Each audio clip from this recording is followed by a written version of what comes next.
Hello, book friends.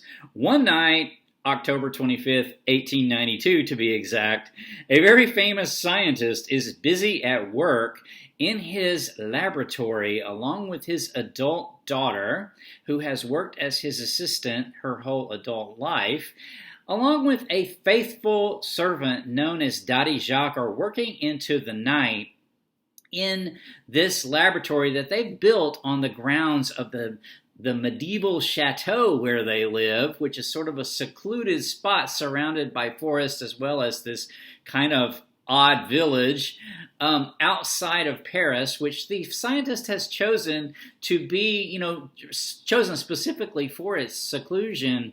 Anyway, as the night wears on, his daughter ends up, deciding to go ahead and go to bed. She has a small bed where she sometimes sleeps rather than go back to the main part of the chateau.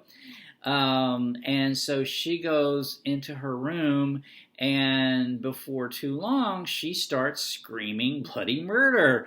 And so her dad and Daddy Jacques, the faithful servant, start trying to get into her room. Well, the door is locked.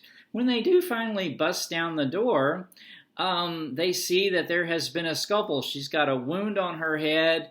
There's a bloody handprint on the wall. All the furniture's turned over, but there's nobody in the room.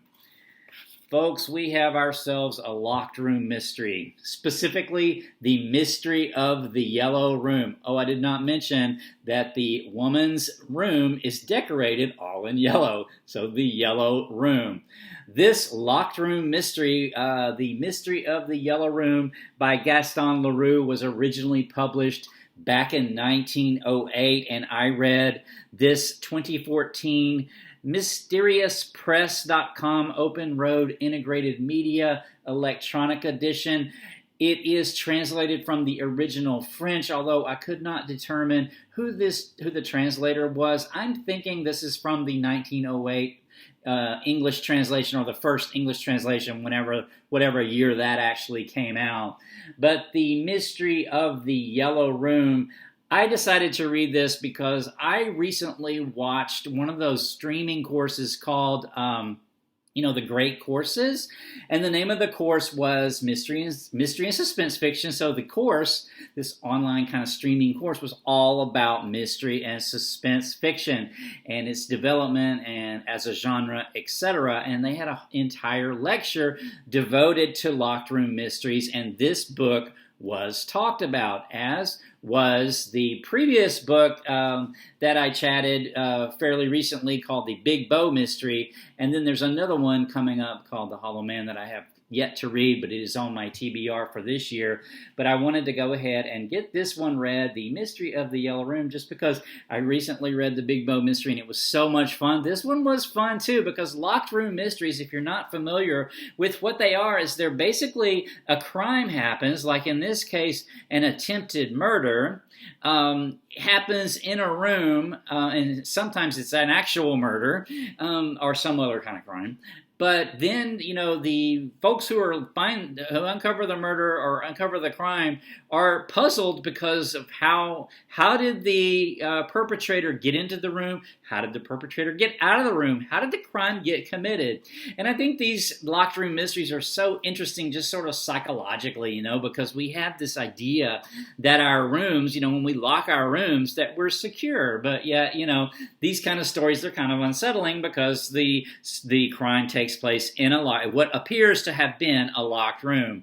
But, if you can get into the room, no matter what you do, someone else can get in there too. So, the locked room, solving the locked room puzzle is a challenge, putting all the sort of the pieces together, and then also just the pleasure of seeing the world, when it's solved and we say, oh, that's how it was done. Then the world kind of falls back into order and we feel like the universe has been set right? So, yeah, this is why I really enjoyed The Mystery of the Yellow Room. So, let's talk a bit about it. So, I mentioned that it takes place in this chateau, right? So it's kind of this sort of isolated chateau, which Professor Stangerson has purposely bought and chosen to do his work on the dissociation of matter and along with his adult daughter, who is devoted to him and has worked as his assistant for many years. And so they have built this little outbuilding, right? And the little outbuilding is their lab, and it's got a little room in it, the yellow room, that Mademoiselle Stangerson sometimes sleeps in if they work really late. And then the laboratory has an upper room, like an attic, and that's where Daddy Jacques, the faithful servant, will stay, so that Mademoiselle Stangerson's not there by herself. So, of course, I'm obviously not going to give anything away in this chat about this, because this is a mystery. It's a locked room mystery. It's a puzzle to solve, so I don't want to detract away from that reading at all. But just to kind of run through who the main characters are, when the story opens, it's narrated by a lawyer by the name of Sinclair. And Sinclair is the best. His friend is a guy who's known as Rouletabille, I should say. It's in French and it's hard for me to pronounce. I looked it up, and it actually means something like marble, and there's an allusion to this guy's head being like big and round like a billiard ball. And he's kind of funny looking, and he's also really young, and he's a reporter. And so Rouletabille he reads about this, as the book opens, so it's the narrator, who is the lawyer, is actually telling this story that happened 15 years previously. But so when that morning, the morning after the crime happened, so the crime happened in October 25th, 1892.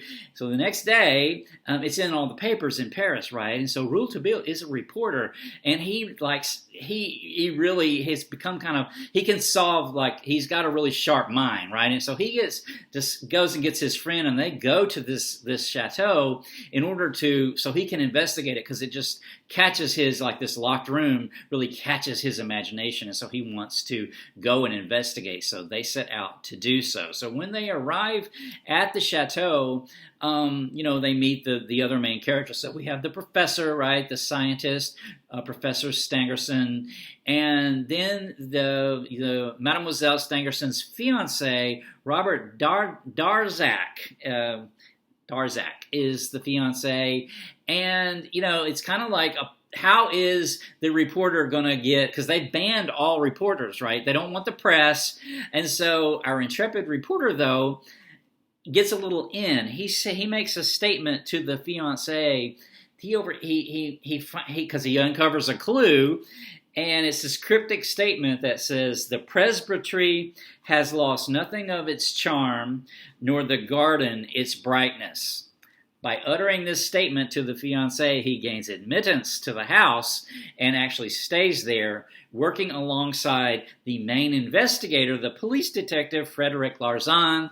And Larsan and Rouletabille sort of have a rivalry, I guess you could say.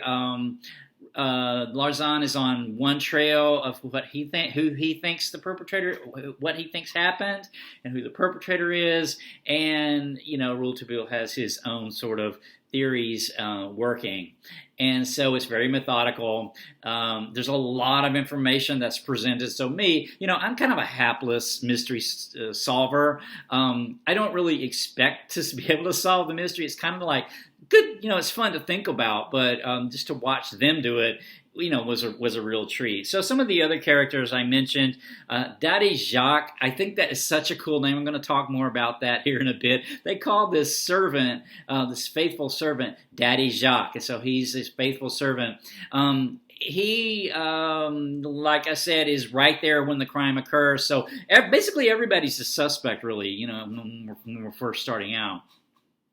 Then just some other sort of aspects about the village itself. There's this little village, there's an inn nearby, which is kind of weird and creepy.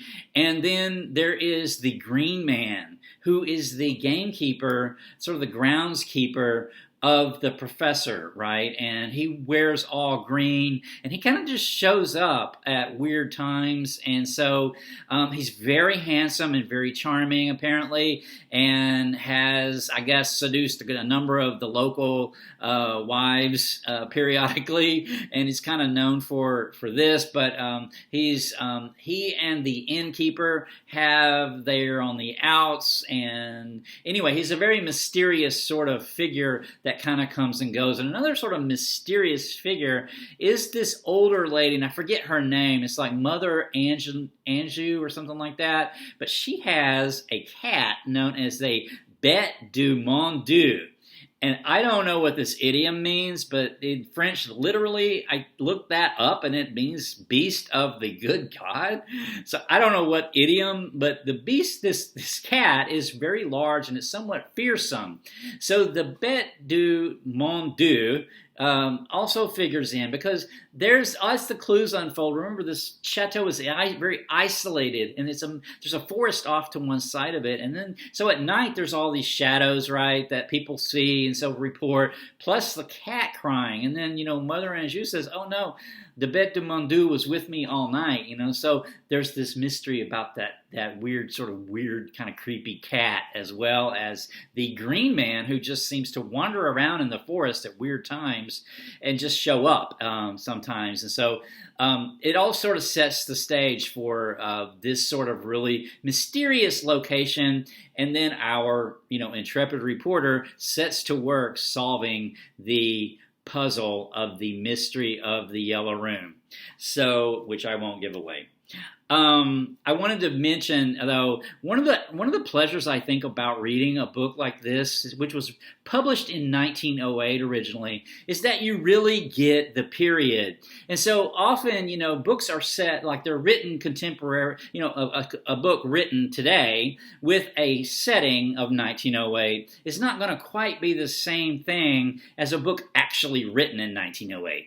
And calling this faithful servant Daddy Jacques is a case in point, because I don't know exactly, but some of the other older male sort of servant type people are called daddy in this translation. And so I'm thinking in U.S. English years ago, like in the 19th century, when a servant of some kind was too old to just be called, by their first name, wouldn't be respectful. A lot of times they would be called aunt or uncle.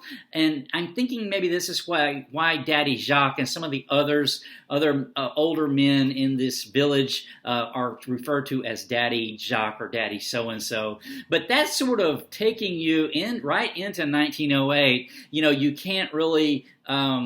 it's not going to be the same. Like probably a writer today setting a story in 1908 might not use that kind of term. Anyway, I just think that reading these vintage books is different. They both have their pluses and they both have their pleasures. Reading a contemporary mystery set in a previous time is also fun, or a historical fiction of some kind, but also reading a book actually set at the time it was written over 100 years ago also has its pleasures, as I also discovered in the Big Bow Mystery as well, which was written earlier even, in like 1890 something.